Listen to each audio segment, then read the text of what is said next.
قال ماشي يقلب على هاد محترفين، كثير ديال المحترفين بواب الجامع محترفون بأي وجه ألقى الله يوم القيامة وخصوم علماء الأمة. جميل جدا، هذا شيء جميل للغاية، فنعطي صورة للعالم على أن هذه المملكة راه مسلمة. الأعمال الصالحة الصدقات تنعكس على صاحبها بالساعات، لأن ملك البلاد لا يمكن أن يصلي خلف قنظاهر، ولو قنظاهر بدل ما في نهاية الخطبة ما كيدعيش مع ملك البلاد، مع أمير المؤمنين، يدعي مع أسامة بن لادن الله يرحمه. أي منهج؟ هذا منهج السلفي.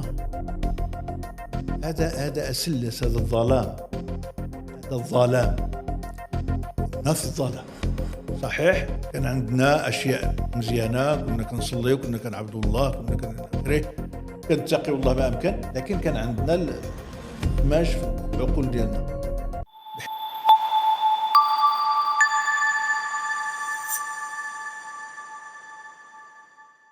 مشاهدينا الكرام أينما كنتم، أهلا ومرحبا بكم في هذه الحلقة الأولى من برنامجكم رمضان مع فضيلة الشيخ محمد الفيزازي على موقع ماغوكسات.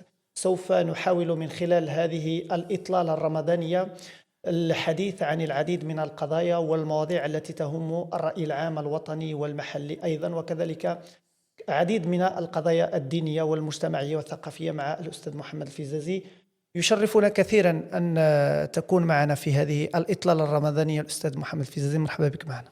أهلا بك جلال، أهلا بالإخوان المخرجين، حياكم الله. بالعكس، لكل مسرة وكل فرحة تواجدي معكم، أولا لأنكم أبناء مدينتي، ويعني الأمر مدعاة للمسرة بكل تأكيد، وأنا رهن الإشارة سأجيبك عن كل أسئلتك التي تتفضل بها.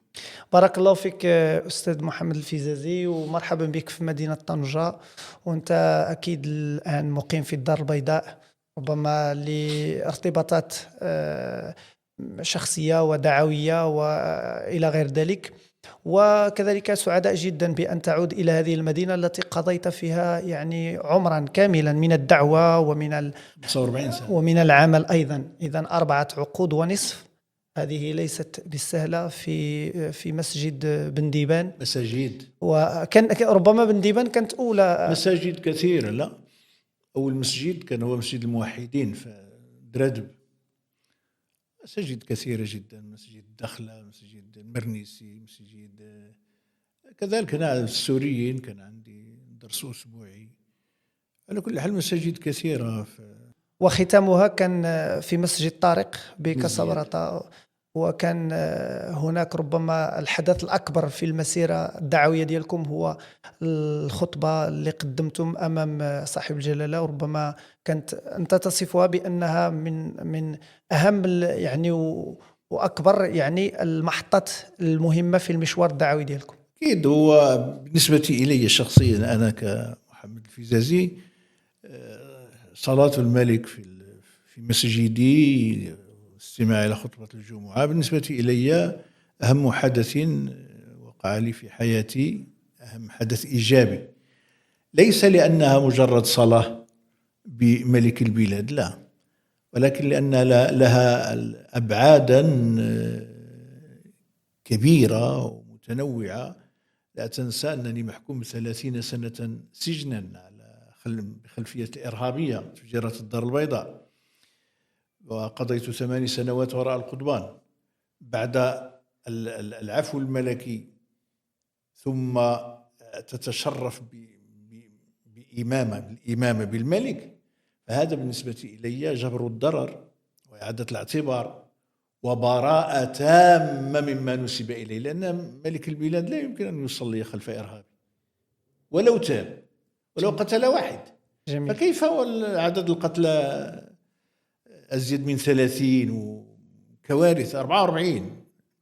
فمن ثم فبالنسبة إلي هذه الصلاة كانت حقيقة شيء منعطف كبير في حياتي، منعطف كبير حتى على الرأي العام، أن تخرج من السجن بتهمة الإرهاب وكذا، الناس سينظرون إليك على أن الملك عفى عنك وأنت إرهابي وعفى عنك، لكن أن يصلي خلفك الملك خلاص انتهى الموضوع. يعني هي براءة هو محو تام للتهمة المشينة الظالمة التي تعرضت إليها. وأنت في كثير من الخرجات كنت تسميها بالعطف المولوي، ويعني كان شيء كبير بالنسبة لي لك. بالنسبة لي أنا كنقول لك جبر ضرر حصل علي، ضرر كبير جدا، أو إعادة الاعتبار نوعا. إعادة الاعتبار، نعم. ثم يطلب شخصيا أن يصلي خلفي، لأن الأئمة الذين يصلون بالملك ليس الملك هو الذي يختارهم، الذي يختارهم هم 3 أو 4 الناس: وزير الأوقاف مع المندوب مع ولي البلد إلى آخره، يعني 4 ديال الناس اللي عندهم صلة مباشرة. بصح عبد ربيه راه جلالة الملك هو اللي عيط لوزير الأوقاف قال له الجمعة الجاية غنصلي مور السي الفيزازي في كاس برات. جميل جدا. إذن سعداء جدا بهذه التوطئة الجميلة. ربما أنتم بعد مرحلة يعني التفجيرات الإرهابية بالدار البيضاء عدتم صفحة بيضاء، ربما بإشارة من أعلى سلطة في البلاد، وهذا شيء جميل جدا. وأكيد كما تفضلتم بأنها كان واحد الطابع إيجابي جدا بالنسبة للمسار ديالكم ورد الاعتبار. أستاذ محمد الفيزازي، قبل أن ندخل في تفاصيل هذه الحلقة، دعني أولا أسألك يعني عن هذا الشهر الفضيل.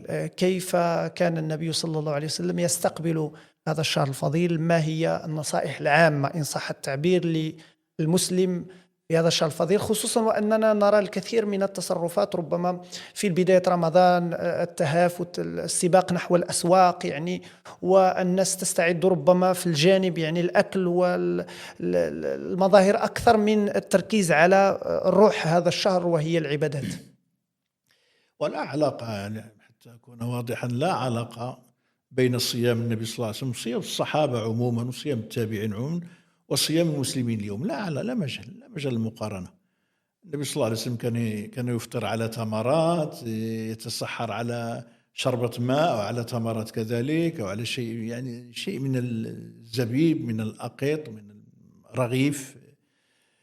فكان الاهتمام الجيل الأول هو اهتمام روحي، يعني يغتنمون، لأن رمضان موسم، هو العبادة في كل سنة، وكل ظرف له عبادة خاصة.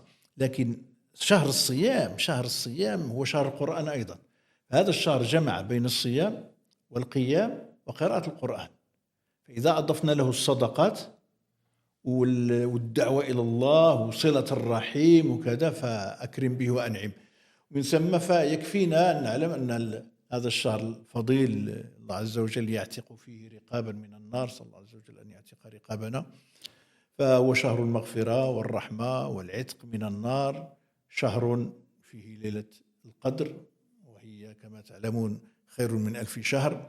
على كل حال الاستعدادات للناس، كان الصحابة رضي الله عنهم يتمنون أن يكون العام كله رمضان، لما فيه من فضل وفيه من خير وفيه من يعني روحانيات إن صح التعبير. الآن نحن استعداداتنا استعدادات لبطوننا، يعني نصلي التراويح في المسجد، جميل. شحال ديال الوقت؟ نص ساعة، 4 ساعة، ساعة. ما كاينش الجامع اللي فيه ساعة، ما كاينش 8 ركعات، 8 راه نص ساعة.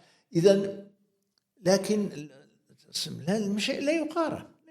الصحابة رضي الله عنهم عالم آخر، يبيتون ركعا سجدا، يبكون بين يدي الله عز وجل في ظلمة الليل وفي الخلوات، وفي يعني يحملون هم الأمة، يحملون هم الدعوة، يحملون مشروع حياة اسمه الإسلام. في حين نحن يعني قبل رمضان بشهر كذا احنا كنجمعوا له فليسات ونجمعوا كذا، والمراجل تجمع النفع ودير الشباكيه ودير الحلويات ودير السفوف ودير هذا، بمعنى انه يعني كاننا نقبل على شهر. ثم زيد يعني مساله بسيطه. في رمضان مثلا الذي ينفق 100 في الايام العاديه، في رمضان ينفق 200. يعني النفقة مضاعفة 2 أو 3 مرات فيه. مني وجبد. لا أقول أنا أعيش حياة الصحابة، لا حتى انا حاشي الراس مع الريوس، انا مغربي بحال المغاربه، نعبد الله عز وجل شويه، ولكن عندنا اهتمامات غير. وكان يعني هناك تفاوت، كاين الناس اللي عندهم داك يدير داك 2 ركعات في المسجد وكيخرج للقهوه، يخرج للمقهى ويقضي الليل كامل في اللوطو ولا في القمار ولا في التيرسي ولا في الضحك ولا في القصاره ولا كذا، حتى كتوصل الجوج ولا الجوج ونص يدخل يتسحر ويضربها بالنعسه، صلاه الصبح مشات. وهذا الجانب أيضا أستاذ الفيزازي في التصرفات اليومية، بمعنى الناس في الغالب إن صح التعبير شنو واحد الظاهرة مؤخرا هو النوم في نهار رمضان، يعني الواحد كيفيق من الجوج الفوق يعني شنو التعليق ديالكم وفين هو رمضان كنا كنعسوا بالليل ونوضوا بالنهار، ولينا نقلبناها بما اننا غنصوموا بالنهار، انا سيدي نعسوا بالنهار ونوضوا بالليل. وفين الصيام؟ فين الصيام؟ لا ما نقولش ما عنده صيام، لكن دابا تصور انت الانسان يقضي النهار كامل، فين الصلاه؟ متبوع بالظهر وبالعصر، هادو بالنهار، عاد المغرب والعشاء. لكن علاش هاد الحماس اللي عندنا الان؟ وربما الكلام ديالي يكون قاصح شويه، اجبر الانسان غادي من حي لحي بسيارته باش يصلي التراويح في الليل ديال المساجد كامله، في التراويح ما كاينش البلاصه، بل الحارات المحيطه والمرافق المحيطه بالمسجد مليانه، في حين ان التراويح سنه، تراويح سنه. ومن العلماء ما يقول لا التراويح تصلي في البيت، مع ان غلط، انا اقول جائز نصليها في المسجد. التراويح فريضه، ماشي فريضه. العشاء فريضه. اش من كيخرج رمضان ما نصلوش العشاء في الجامع بهذه الكثافه وبهذا الاقبال وبهذا الحمد؟ فرائض، هذه فريضه. اش كنصليو فرائض الظهر والعصر والمغرب في اي مكان، بصح في رمضان تراويح سنه، ويمكن كيقطع عليها مسافه بالسياره وكذا باش يمشي يصلي لنا الفقيه كيقرا مزيان وكذا الى اخره، مزيان ما كاين باس. انما الاهتمام بالسنن في الحديث الصحيح في القدسي: وما تقرب الي عبدي بافضل مما افترضته عليه ولا يزال عبدي يتقرب الي بالنوافل حتى احبه، الحديث. فاذا اول شيء نتقرب به الى الله هو الفريضه وليس السنه. صحيح. لكن احنا نملأ المساجد في التراويح ثم الفريضه ما. فاذا شي حاجه مش ما ركباش. اذا هناك تصور معين ديال الدين. اذا نرجع للسؤال ديال حضرتك، هو ان اهتماماتنا بليغه كبيره جدا بالاكل والشرب والعصير والشبابك والحريره واللحم والشوا وما نعرف ايش، واهتماماتنا بقراءه القران. ما نقولش كاين الناس كيقراوا القران على كل حال، الخير ما يتقطعش من هذه الامه. انا بالعكس لا يضرني يمتلئ المسجد في رمضان، شيء جميل جدا، هذا شيء جميل للغايه، فنعطي صوره للعالم على ان هذه المملكه راه مسلمه وهذا الشعب راه مسلم. لا، انا اريد هذه التعميره اللي معمره المساجد نعمروها في الصلوات الاخرى في الايام الاخرى طيله السنه، ماشي كنقول على فخصنا نفهموا الموضوع فين هو. اذا علاش هذا الاهتمام ديالنا اهتمام بليغ؟ مسائل دنيويه، كل واحد يراقب نفسه شحال قرا من القران. اضعف الايمان 2 احزاب في النهار، اضعف الايمان مسلم او مسلمه 2 احزاب في النهار، هذا اضعف الايمان. علاش؟ باش يمكن له يختم كتاب الله في شهر كامل. لعل وعسى يتدرب شويش يبدا يقرا حتى خارج رمضان، لكن باش الانسان ما يقراش القران في رمضان، احيانا كيبدا الانسان يضحك على نفسه، يقول وانا غادي نمشي نصلي مر رفقي 1 2 ركعات ولا 4 ركعات في التراويح، هذاك هي مزيان انت سمعت القران الكريم، ولكن يجوز الانسان يقول لك انا ما لا يجوز التراويح، يجوز تصليهم بالمصحف الشريف، يجوز انت في دارك وتجيب المصحف ودير وانت كتقرا ومراتك وولادك ولا والديك من الخلف وكتصليو صلاه الجماعه التراويح 2 ركعات 4 6 8، علاش ما قديتو؟ جميل جدا. إذا باختصار الشيخ الفيزازي، هو أن اليوم كرسالة للمتلقي أن في هذا الشهر الفضيل ربما التركيز على العبادات اللي هي أساسية وعلى الفرائض اللي هي أساسية، وهناك يعني بعض الأشياء اللي تفضلتم بها اللي كتعتبر سنة. هناك سنة وسنة مؤكدة إلى غير ذلك حسب التصنيفات يعني الدينية. إذن الرسالة باختصار شديد هو أن التركيز على الأكل والمشرب والمظاهر إن صح التعبير أصبح طاغي في هذا العصر، ربما على الجوهر ديال العبادات اللي كما تفضلتم. اللذات يعني الموائد ديال يعني ربما إنسان غير على قدو المائدة ديالو عامرة. هنايا الرغيف، هنايا البغرير، هنايا الحريرة، هنايا التمر، هنايا الشبكية، هنايا السفوف، هنايا عاد في العشاء، عاد في السحور. الله يكون في العون. راه كاين الناس اللي كيتسلفوا من البنكه باش يبقى يدير الفطور ولا يدير العشاء في رمضان، يعني كيتسلف بالربا باش يدير في حين انه اصلا شحال غيكفيك ديال الماكله انت، شحال زلافه الحريره وانت. لكن هكذا في حين مزيان هي داك اللمه. عاده حنا المغاربه في رمضان كتكون عندنا واحد اللمه، العائله كتجمع في الغالب كيكون عائلات كيفطروا مع بعضهم وكذا. هذا جميل جدا، ده جميل جدا. ولكن أنصح نفسي وأنصح من يتابعنا بأن نعيد النظر في هذه العبادة. هذه العبادة من أجل التقوى. قال الله عز وجل: يا أيها الذين آمنوا كتب عليكم الصيام كما كتب على الذين من قبلكم لعلكم تتقون. هادشي كامل لعلكم تتقون. الله عز وجل حتى في سياق آية الصيام ذكر الله عز وجل: يريد الله بكم اليسر ولا يريد بكم العسر ولتكملوا العدة ولتكبروا الله على ما هداكم ولعلكم تشكرون. صلة الرحم من أعظم العبادات. إذا كان الإنسان في هذا الشهر الفضيل يصل رحمه، كيعيط المائدة ديالو، الحباب ديالو، خوتو، خالتو، عمتو، وداك اللمة وداك الشيء، وكيضحكوا وكيصلوا الرحم. صدقات في رمضان بسم الله ما شاء الله. والإنسان ماشي يقلب على هذا المحترفين.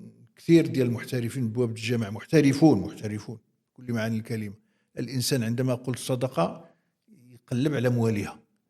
الناس يحسبهم الجاهل أغنياء من التعفف تعرفهم بسيماهم لا يسألون الناس إلحافا. تقلب على هذاك اللي محتاج، راه عندها 2 دراري و3 ديال اليتامى وأرملة وكذا ومسكينة صابرة، قلب عليها. فهذا كله ينعكس هنا. باش نختم معك في هذا الموضوع هذا، الأعمال الصالحة الصدقات تنعكس على صاحبها بالسعادة. والله الذي لا رب سواه. شوف، جرب انت تشوف شي صدقة وضعتها في موضعها، خفية سترة، واحد المرأة كذا، واحد الجارة مسكينة شي سلطان ولا شي بتسطح عند الوليدات، وعطيت لها واحد البركة ماشي 5 دراهم، عطيت لها واحد البركة معتبرة هكا الشريفة باش دوزي رمضان انت وليداتك. ياك انتهينا، كتبوها الملائكة عمل صالح. لكن صدقني أنه ستنعكس عليك بواحد المسرة لداخل روحانيات والله لا يقدر بثمن. ومن بعد لا غد لهم تبقى تصلي وتفكر وتبدا تبكي. إذن حلاوة ما يترتب على تلك الصدقات من حلاوة روحية لا يعلمه إلا الله. عاد يوم القيامة الأجر عند ذلك. فهذا الذي هذه الروحانيات، هذه المعنويات هي اللي خصنا نهتموا بها. ولا بأس ناكلوا مزيان، لا بأس. قل من حرم زينة الله التي أخرج لعباده والطيبات من الرزق، لا بأس. جميل لكن جدا. بدون، الله قال: وكلوا واشربوا ولا تسرفوا. صحيح. كل واشرب غير ما تضيعش، يمشي في القمامة. جميل. إذن أستاذ الفيزازي، قبل أن ننتقل إلى المحور الثاني، في هذا المحور الأول ما زال هناك سؤال آخر، ربما بعد انتقال يعني من نصائحكم العامة حول استقبال هذا الشهر الفضيل يعني الأثر النبوي الشريف فيه وماذا يجب أن يكون فيه. ننتقل، هناك من يتحدث عن شخصكم المحترم بعد تفجيرات الدار البيضاء سنة 2003، 16 ماي 2003. 16 ماي 2003. هناك من يقول بأن فضيلة الشيخ محمد الفيزازي بعد دخوله إلى السجن وخروجه يعني تغير خطابه، يعني انقلب على المنهج، انقلب على زملائه، على ربما رفاق الدرب في الدعوة، في المنهج السلفي. خاصة مؤخرا شاهدنا هذا بشكل واضح، يعني في تجاوبكم مع عدد من الشيوخ ومن رموز سلفية إن صح التعبير في المغرب. كيف تعلق هنا على هذا الموضوع وما الذي تغير فعلا؟ الانقلاب على المنهج السلفي، معنى أي منهج، كنا على منهج باطل. المنهج الذي يكفر العلماء المنهج الذي يكفر الأخضر واليابس، الحكم سياسي ديمقراطي منتخبون جمعيات، أئمة المساجد لأنهم كيدعوا مع الملك حتى هما كفار. أي منهج؟ هذا منهج السلفي، هذا أسلس، هذا الظلام. كنا في الظلام صحيح، كان عندنا أشياء مزيانة، كنا كنصلي وكنا كنعبد الله، كنا كنتقي الله ما أمكن، لكن كان عندنا الخماج في العقول ديالنا، بحيث كنا نرى. أنا شخصيا أنا كنت أكفر كاع العلماء كنت أكفر بن باز الله رحمة الله عليه، العثيمين. شحال هذه إذا قلت لك بن باز قلت لي رحمة الله عليه حتى أنت غنكفرك على ذاك رحمة الله عليك، واش نعلمك؟ أي منهج كفر الشيخ الألباني الله يرحمهم جميعا، السديس، الشيخ القرضاوي، كلهم عندنا كفار. هادو دابا العلماء الكبار، علماء الأزهر كلهم كفار. كنا كنكفروا دابا الحكام، ما كنهضرش عن العلماء الدعاة الله عز وجل، ياك؟ أما العلماء المغرب خلاص لا نعتبرهم شيئا. إذن ثم نقول انقلبتم على المنهج. أي منهج؟ بل بالعكس، واحد قال لي قلبتي الفيستا، قلت له لا، الفيستا كانت عندي مقلوبة عاد رديتها لبلاصة، الفيستا كانت مقلوبة عاد رديتها لبلاصة. أباع الماتش، من ماتش؟ شكون اللي شرا؟ لا رجعوا عندك المخابرات للحبس ودا وبيع وشريا وكذا وكذا، وقلبتي الدواسة. علاش المخابرات كيردعوا صباعهم؟ ماذا يفعل المخابرات برجل يقولوا له هكذا وقلب؟ إذن هي مراجعات، هي مراجعات وتراجعات وقناعات طبعا تغيرت. أنا يشهد الله عز وجل في الزنزانة وحدي نتأمل، وكما قلت لبعض المحطات قلت لهم بأي وجه ألقى الله يوم القيامة وخصومي علماء الأمة. جميل جدا. خصومي ماشي الراقصة الفلانية والشطاعة الفلانية لا علماء الأمة. كيف ألقى الله بهذا؟ إذن كانت هناك مراجعة حقيقة، لأن شوف أنت عندك 24 ساعة وأنت في واحد الزنزانة شادين عليك، وراجع نفسك بالطول وبالعرض. عندك الوقت، عندك 24 ساعة على 24 ساعة. إذن موضوع المقايضة ما بين التغيير في التفكير وتغيير القناعات، ربما هناك من يسميها بالمقايضة، يعني الخروج من السجن يقابله التراجع والتنازل والتغيير. ليست هناك أي غير صحيح بالمرة نهائيا. راك كنا تقريبا شحال كنا آلاف ديال الإخوان في الحبس، كلهم عملوا معهم مقايضة. صحيح. آلاف.